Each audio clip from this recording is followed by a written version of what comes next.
Hello student, let's start our next topic of class 10 geography, first chapter resources and development.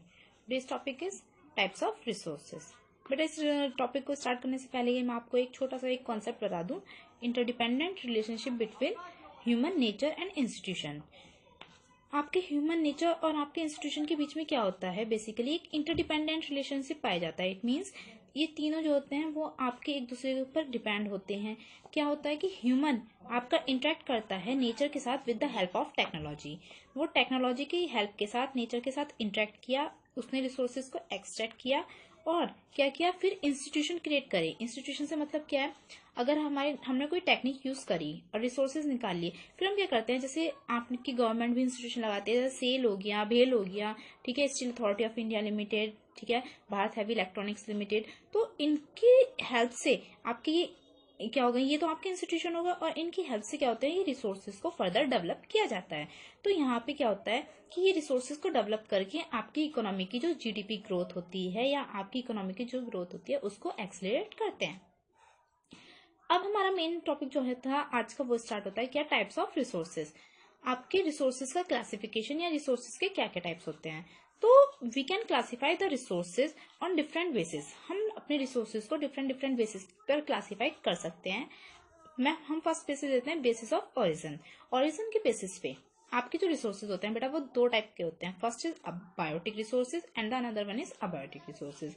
Biotic resources are those resources which are obtained from the biosphere and have life, sustain life, such like flora and fauna, fisheries, humans.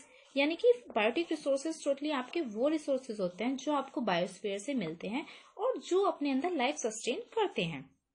जैसे आपका fisheries हो गया या फिर आपका flora और फोना हो गया. The term of flora and fauna you have already studied in the 9th class very well.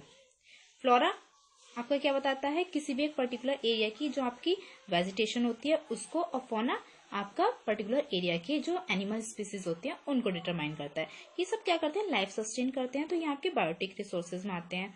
दूसरा क्या है आपका abiotic resources.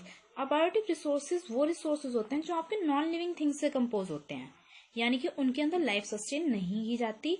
The resources are composed of non living things और called abiotic resources such as rocks.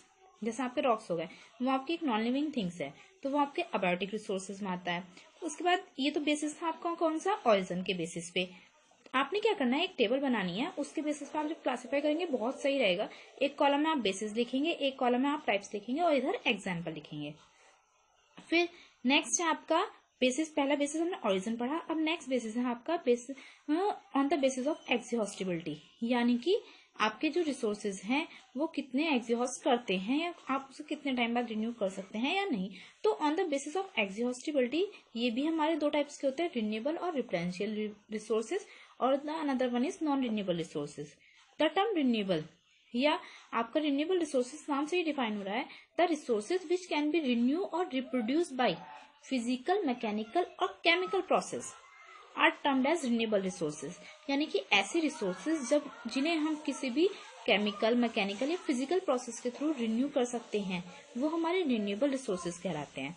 जैसे आपके solar है, ठीक है, सोलर लाइट है, उसको आप क्या कर सकते हैं, सोलर एनर्जी में कन्वर्ट करते हैं. विंड एनर्जी, ये आपके कैसे रिसोर्सेज हैं जिन्हें आप हमेशा क्या करते रहते हैं, रिन्यू करते रहते हैं लगातार. ये आपके किस में आते हैं, रिन्यूएबल रिसोर्सेज में या फिर रिप्लेनिशेबल रिसोर्सेज में. वहीं हम नॉन रिन्यूएबल रिसोर्सेज की बात करें तो वो रिसोर्सेज जो हमारे बहुत टाइम बाद बनते हैं, यानी कि these resources take a very long period of geological time, यानी कि ये बहुत लंबे जियोलॉजिकल पीरियड के बाद बनते हैं, या ऐसा लगा लो कि बहुत ही मुश्किल होता है इनको, आपने एक बार अगर ये खत्म हो गए तो इनको रिन्यू करना. जिसमें बेसिकली आपके क्या होते हैं, फॉसिल फ्यूल्स आते हैं. ठीक है, फॉसिल फ्यूल्स या आपकी सॉइल हो गई, उसकी एक लेयर भी कितने मिलियंस ऑफ ईयर्स में बनती है. तो ये आते हैं आपके क्या, नॉन रिन्यूएबल रिसोर्सेज, यानी कि जिनको हमारा रिन्यू और रिप्रोड्यूस करना बहुत ही ज्यादा मुश्किल होता है या ना के बराबर ही होता है. ठीक है, वो हमारे नॉन रिन्यूएबल रिसोर्सेज आते हैं. अब बात करें, पहले हमने बात करी किसके, on the basis of origin, फिर ऑन द बेसिस ऑफ एक्सहॉस्टिबिलिटी. अब बात करते हैं on the basis of ownership, यानी कि हु ऑन्स द रिसोर्सेज, उन रिसोर्सेज को कौन ऑन करता है.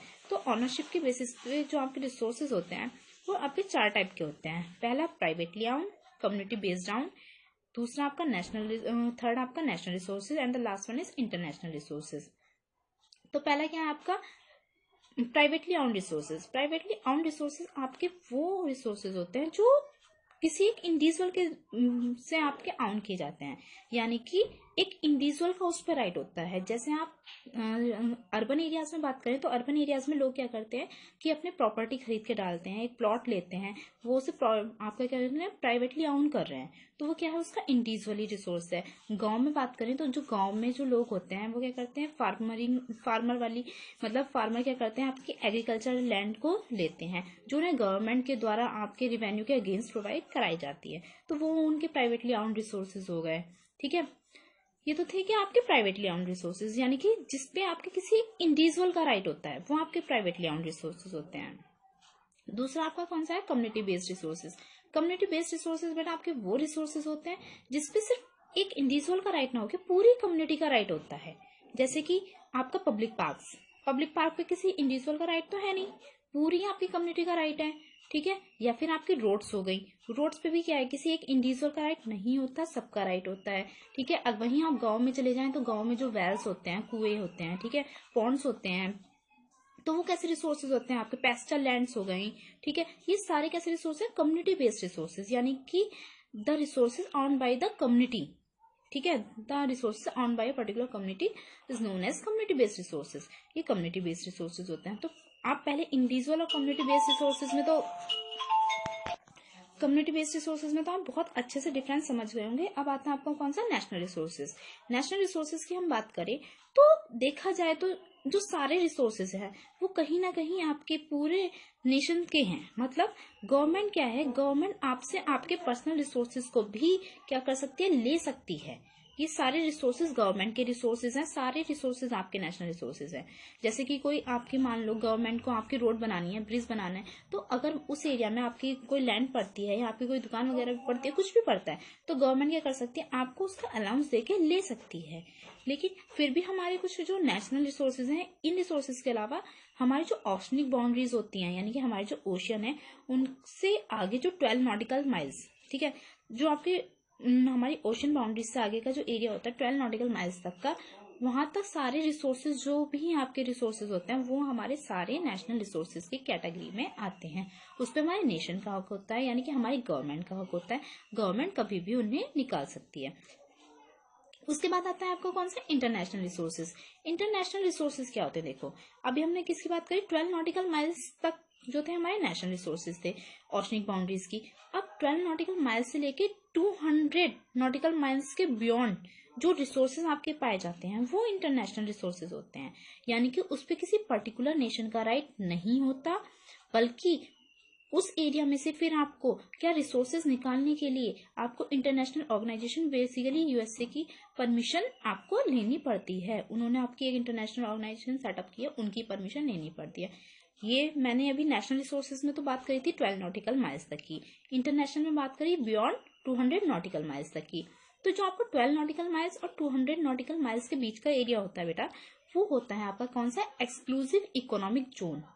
वो आपकी कंट्री का ही एरिया होता है जहां से आप परमिशन, मतलब वहां आपके जो रिसोर्सेज पाए जाते हैं वो आप निकाल सकते हैं, लेकिन उसके लिए आपको बेसिकली परमिशन लेनी पड़ती है। वो भी आप तभी निकाल सकते हैं जब आपको कोई पर्टिकुलर, जैसे आपको आपके उस एरिया में आपके किसके रिजर्व्स हैं, पेट्रोलियम के रिजर्व्स हैं, तो उससे सभी का आपका क्या होने वाला है, सोशल वेलफेयर होने वाला है, तब आप उसे निकाल सकते हैं। तो ये बात हो गई आपकी कौन से रिसोर्सेज की, on the basis of ownership. इसके आगे का जो रह गया है अभी आपका एक और आपका रह गया है, उसके अलावा जो हमारा नेक्स्ट बेसिस है on the basis of development. Development के बेसिस पे देखा जाए तो हमारे जो रिसोर्सेज हैं बेटा वो 4 टाइप्स के होते हैं। पहला पोटेंशियल रिसोर्सेज, फिर आपका डेवलप्ड रिसोर्सेज, फिर आपका स्टॉक और रिजर्व्स।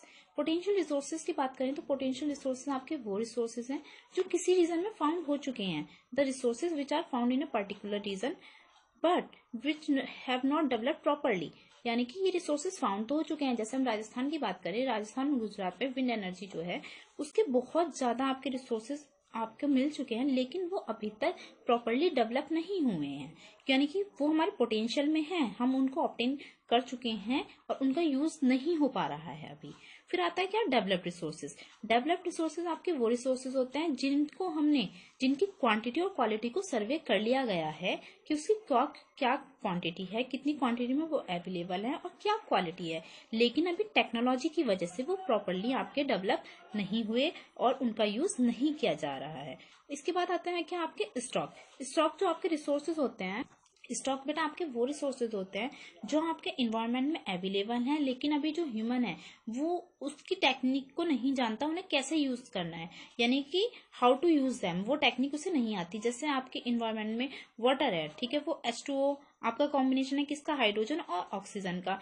तो ये आप ह्यूमन को नहीं पता होता कि इनको दोनों को सेपरेट करके जो आपके हाइड्रोजन इन्फ्लेमेबल गैसेस हैं ये इनको कैसे यूज किया जाए। ये आता है यहाँ पे किस में, स्टॉक में, यानी कि यहाँ आपके ह्यूमंस को टेक्नोलॉजी का यूज करना ही नहीं आता कि ये जो रिसोर्सेज हमारे यहाँ अवेलेबल हैं कि इसको हम टेक्नोलॉजी के साथ और कैसे यूज कर सकते हैं। स्टॉक का ही आपका एक सबसेट है क्या, रिजर्व्स, यानी कि रिजर्व्स में आपके वो रिसोर्सेज इंक्लूड होते हैं जिन्हें ह्यूमन को पता है कि हम इसे टेक्निक का कैसे यूज करके इसको डेवलप कर सकते हैं। ठीक है, ह्यूमंस को पता है लेकिन वो अभी उसका यूज नहीं कर रहे हैं। उन्होंने क्या कर रखा है, उन्हें फ्यूचर के लिए, इन फ्यूचर के लिए उन्हें रिजर्व करके रख रखा है। जैसा आपकी क्या हो गई, बेसिकली हमारे यहाँ जो क्या बोलते हैं, बेसिकली हमारे यहाँ जो इतना ज्यादा आपका क्या वाइल्ड लाइफ है या फिर आपकी नेचुरल वेजिटेशन है या सोलर एनर्जी है, वहां से बहुत अच्छे से हमारी क्या हो सकती है, आपका प्रोडक्शन हो सकता है रिसोर्सेज का। लेकिन अभी क्या कर रहे हैं, हमारे यहाँ उसका यूज नहीं कर रहे हैं। हमें पता है कि हमारे यहाँ बहुत अच्छा खासा क्या है कि हमारे यहाँ बहुत अच्छी खासी हम एक आपकी वाटर एनर्जी को डेवलप, हाइड्रो इलेक्ट्रिसिटी को डेवलप कर सकते हैं, लेकिन अभी हम उसको डेवलप नहीं कर रहे हैं। हमने उसको इन फ्यूचर के लिए सेव करके रखा है। ये था किसका, आपका रिजर्व का सबसेट, यानी कि रिजर्व में वो रिसोर्सेज हमारे इंक्लूड होते हैं जो हमें पता है कि हम इनको बहुत अच्छे से डेवलप कर सकते हैं और हमें डेवलप करने भी आते हैं, लेकिन अभी हम उसका यूज नहीं कर रहे हैं। वो हमने इन फ्यूचर के लिए रिजर्व करके रख रखे हैं। ये बेटा आपके क्या थे, टाइप्स ऑफ रिसोर्सेज। इसके आगे का कॉन्सेप्ट हम नेक्स्ट वीडियो में पढ़ेंगे। Till then stay at home, stay safe.